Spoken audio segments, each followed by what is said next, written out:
Mission Impossible Ghost Protocol. This is your mission, and you will accept it. This is directed by Brad Bird, and it's part of my second look series where I'm going back through the Mission Impossible franchise leading up to Dead Reckoning. This is the fourth film in the Mission Impossible franchise, and just like the previous three, which I all have reviews of as of right now, as of this moment that you're watching this video, I promise you, 1, 2, and 3 are up. So they all have audio description on Paramount Plus. Excellent, whole series. This is great. We're making great progress here. And yeah, I really like this movie. This is the movie I forgot. I couldn't remember if it was this one or Rogue Nation. If it was 4 or 5. This is the Burj Khalifa sequence. I don't know how to describe what this was like watching in theaters. Whew. I've only seen this film once, and I love it. I do love it. I respect it so much. But pre-blind me, and actually still, the fear doesn't go away. The fear is actually amplified now, because now I wouldn't know where the edge was. I'd be too afraid. I have a fear of heights. So, and a lot of this was practical, actually. Tom Cruise did actually do some stunt work on the Burj Khalifa in Dubai, and not props. That's what he's always been willing to do, his own stunt work. There's a scene in the later Mission Impossible film where he's seen strapped to the side of a plane. He was actually strapped to the side of a plane as it was taking off. I mean, yes, there are a lot of extra cables and stuff to make him safe that you don't see, that they have to edit out. That's part of the wonder of visual effects. But there's also the fact that he actually was outside in the exterior of the Burj Khalifa. That blows my mind. I'm just like, oh my God. So, yeah, he does practical stunts all the time. And when I was watching this in theaters, this is the tallest structure. And I had a little bit of that feeling that, like, oh my God, I can't do this. I can't be here. It's such an extended sequence. Listening to it is totally different. Whew. So I'm good now. But yes, I've only ever seen this film once. This is a truly second look, because even though I totally love and respect Ghost Protocol, and I always intended on watching it again, like I own it on Blu-ray, probably? Blu-ray. I'm going to say Blu-ray. I don't want to go over there and like feel if it's a DVD or a Blu-ray case right now while I'm in the middle of a review. But I just never have, because because of the Burj Khalifa sequence. Anyway, things I would never do in my life. The world would end. If that was nuclear war and it was left up to me and they were like, we need you to spider crawl up the side of the Burj Khalifa, I'd be like, it's not happening. I'm sorry. I'm the wrong person for this job. Sorry. I apologize to whoever's about to get blown up in a nuclear blast. I'd black out. I would be no use to you. I would probably black out looking out the window. So yeah, it's my fear. Now you know. I've shared that with you. Now I can actually talk about the film. This is the one. This is an interesting film because you have in the first film with Brian De Palma, and he set the tone for what Mission Impossible should be. Okay, so it felt like a certain film. It kind of felt like something Brian De Palma would make. And then John Woo came along and was like, fuck you, I'm doing my thing. So he came along, totally changed the rules of the game, did whatever he wanted to with Ethan Hunt and the Mission Impossible crew, kind of did all of his John Woo-y things to it. And then J.J. Abrams came through and he was like, I need people to know I can make feature films, not just excellent TV series. And so he made his own stamp, which was wildly different than De Palma's or Woo's with Mission Impossible 3. So then they come in, and Brad Bird, who is known mostly at this point for directing Iron Giants and The Incredibles, is doing a live action Mission Impossible film. And he's like probably thinking the same thing JJ is thinking, which is, this is my opportunity to show people what I can do. Because I really need to be directing shit like Tomorrowland. That is what I need to be doing with my life. So, yes. So Brad Bird gets a little bit back to the Brian De Palma. It's a little bit less gimmicky. It's a little bit less style over substance.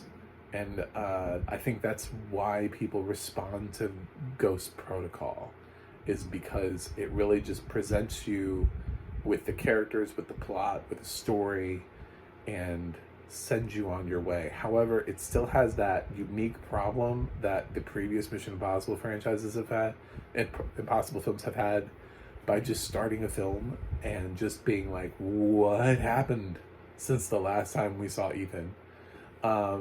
First of all, how young was the first Ethan in Mission? Because time, we keep jumping time. And at the beginning of this film, he's like in jail, and they have to like break him out, and it's just, what happened? It's the same thing at the top of MI3. He's in a completely different place. He's met this girl. He's like living a retired life, and you're like, where did Tandy Wayne Newton go? When's last we left him? He was on, you know. No explanation. They're just doing this thing. They're like, Bond films get away with this, and it's, I guess they do, but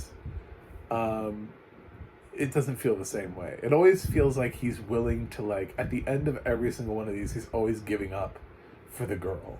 You know, he walks away. He's like, I'm gonna go on vacation for Tandy May. I'm gonna go live my life with Michelle Monaghan. You know, I mean, it's always like trying to go away, get away from things. So, in this film, he's somewhere else, and he's not with Michelle Monaghan anymore. And sadly, they did not bring back Ving Rhames for this. I don't know why. He's not in this. Don't look for him.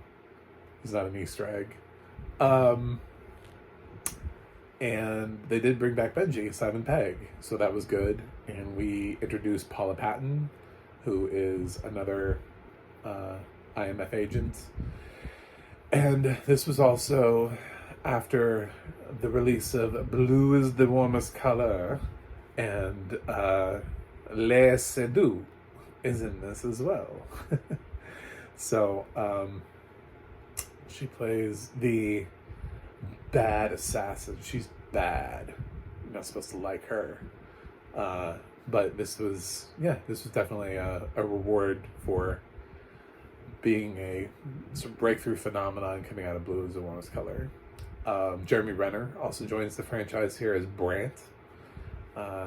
And we have missions, and they're impossible, but we have to go on them anyway. There's a nihilist that is more interested in knowing what it's like after the apocalypse. But in order to do that, he has to sort of create the end of the world so that he can see what humans do after it. So he wants to basically start nuclear war.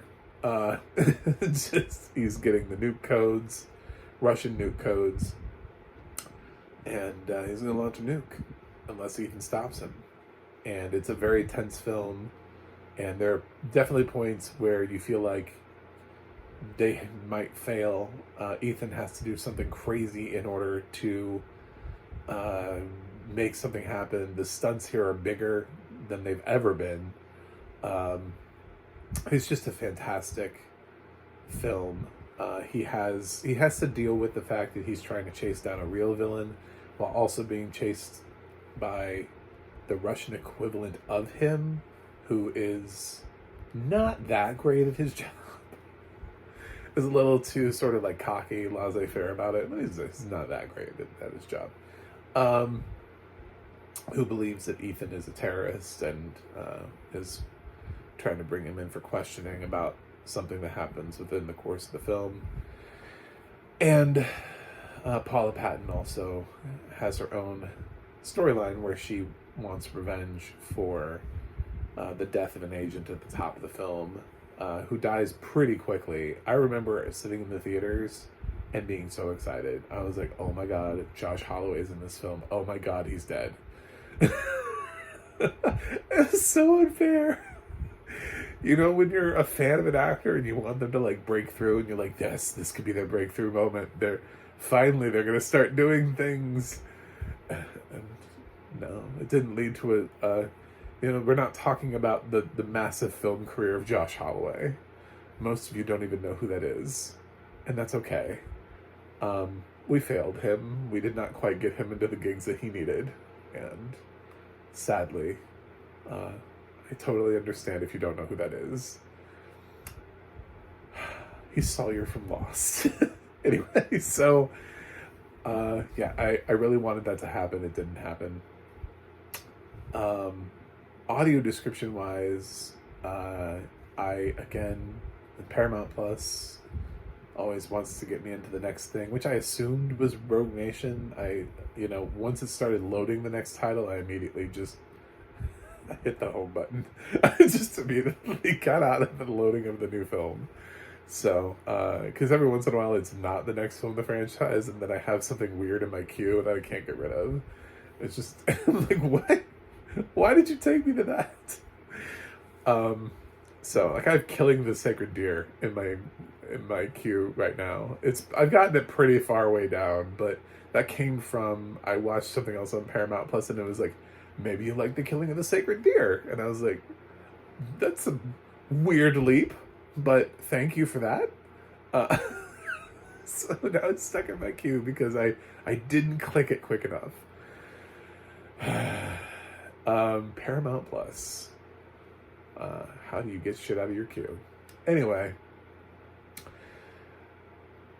this is it's well shot. It's got a sandstorm sequence. It's got a Burj Khalifa sequence. It's got a parking garage sequence that is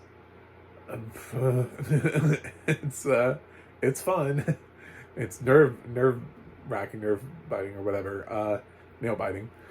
There are so many sequences in here. There's one where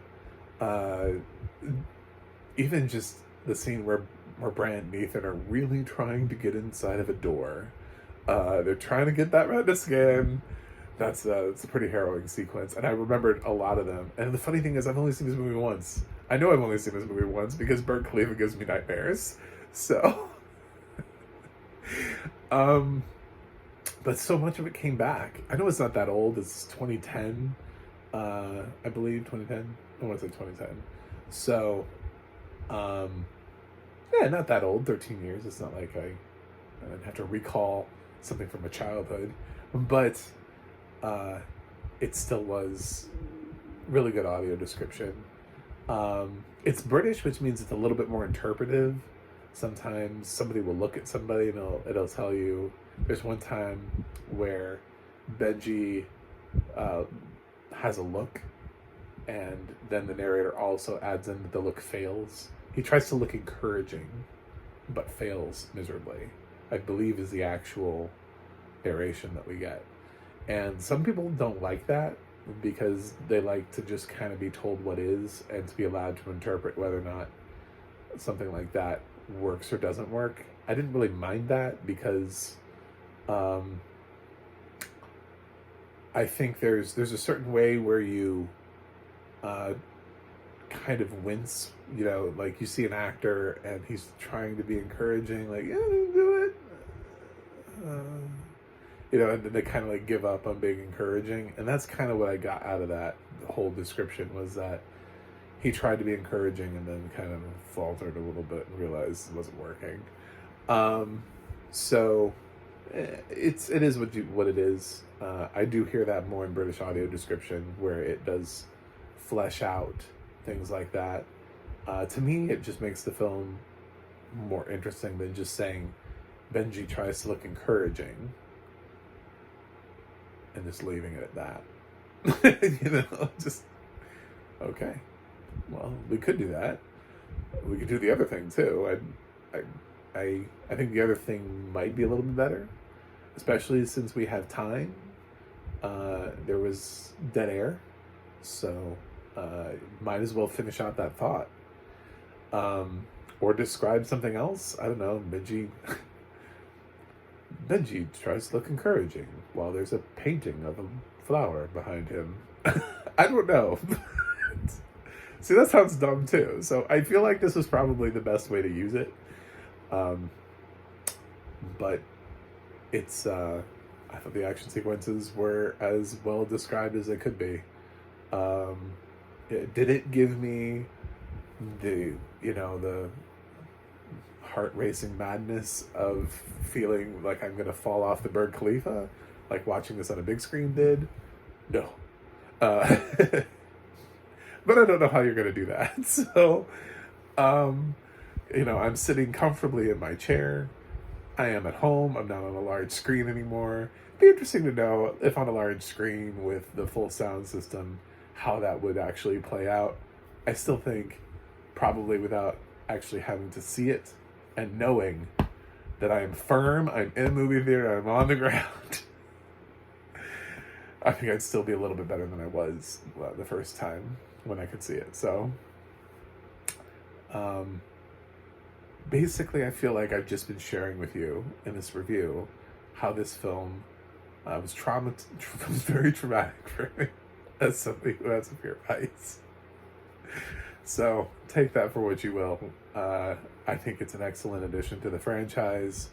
My only hesitation, the only thing that I really just do not like about this franchise is always at the start of the film, I'm always just like, can we not just figure out how to connect these films at the top of the film and explain some shit? Can we not just be like, when last we left Ethan?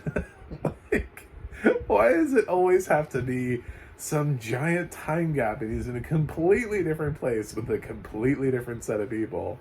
Like, and it's just, it's so frustrating. It would be nice. It would be nice if we could do just like a sliver of that, just a little ounce more. But that and the fact that this film made me incredibly paranoid about heights. And I'm about to hit Rogue Nation and Fallout. All lead to the fact that I'm going to give Mission Impossible Ghost Protocol an A-. So it's got the same grade as MI3. Both films I think are excellent. So give it a little look-see if you haven't seen it. I tried to not spoil any major plot points for you guys or any of the super cool gadgets and tricks, just in case you haven't seen this. And that's it. Please subscribe. I'm trying to talk about audio description in front of the largest group of popples. Did anybody remember those? Those are real things, by the way. I didn't just stumble into a word that doesn't exist. Popples were real. They were toys. And I had one. Anyway, but I'm trying to talk to people on the largest scale and about audio description so that we can get as much of it as humanly possible all the time. Accessibility matters. And I need to be in front of more eyes and more ears. I also have a website, macthemovieguy.com. You can go to the audio description project, adp.acb.org. It lets you know what has audio description and where you can watch it. And you can go to the adna.org. That's the adna.org. It'll let you know who's narrating your favorite films and television series. That's it for me today. I'm obviously going to watch Rogue Nation, and I will see you guys on the other side.